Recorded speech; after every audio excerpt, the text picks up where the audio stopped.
जैसा कि मैंने आप लोग को बताया था कि छोटी छोटी चीज़ों में आप सुधार लाइए जीवन के, अपने पद्धति में, अपने पहनाव पोशाक में, अपने आचरण में, दिनचर्या में छोटे छोटे सुधार लाइए। उसके बाद आप जाइए किसी बड़े मंत्र पूजा पाठ के लिए, क्योंकि अगर इसमें सुधार नहीं लाएंगे और आप बड़े मंत्रों के लिए चले गए, जाप करने चले गए, तो भी आपको कुछ लाभ नहीं होगा। इसलिए बेसिक जानकारी अपने धर्म के बारे में, अपने शास्त्र के बारे में आपको जानना जरूरी है। इसी सिलसिले में आज मैं बताऊंगा कि आजकल के समय में लोग स्नान के समय कुछ गलतियां करते हैं। तो वह क्या है, मैं आपको बताऊंगा। कुछ पॉइंट है वो आप ध्यान दीजिए और इसमें सुधार लाइए।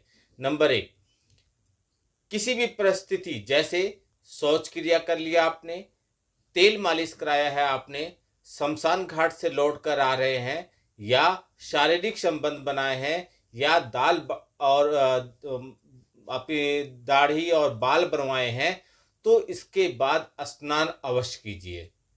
यह नियम है। दूसरा, कभी भी पूरे तरह से वस्त्रहीन होकर स्नान मत कीजिए।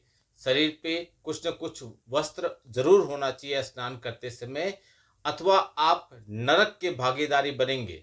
यह धीरे धीरे चालू होता है, आप ध्यान नहीं देंगे तो एक समय आता है कि अंतिम समय में लोग नरक पृथ्वी पर ही भोगते हैं। तो इसके पहले के जो कर्म होते हैं उसका रिजल्ट मिलता है। नंबर तीन, भोजन के तुरंत बाद और रात्रि के समय स्नान नहीं करना चाहिए, इससे आप बचिए।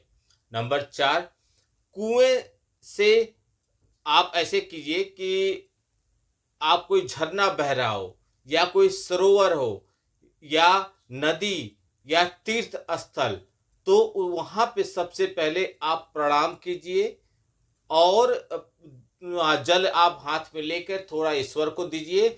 उसके बाद स्नान कीजिए। यह स्नान करने का नियम है। अक्सर लोग जाते हैं टहलने, कहीं पर झरना देख लेते हैं तो खूब मस्ती से नहाते हैं, लेकिन कम से कम 2 मिनट के लिए यह काम क्रिया कर लीजिए, इससे बहुत कुछ आपके भाग्य में मदद मिलेगा।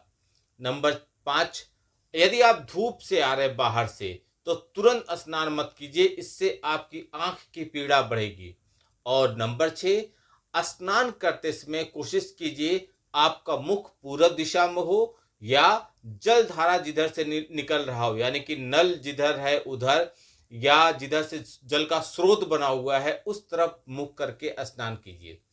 यदि इन बातों का आप ध्यान रखेंगे तो आपकी कई चीजें आपके फेवर में आएंगी, आपके पक्ष में आएंगी। जब तक आप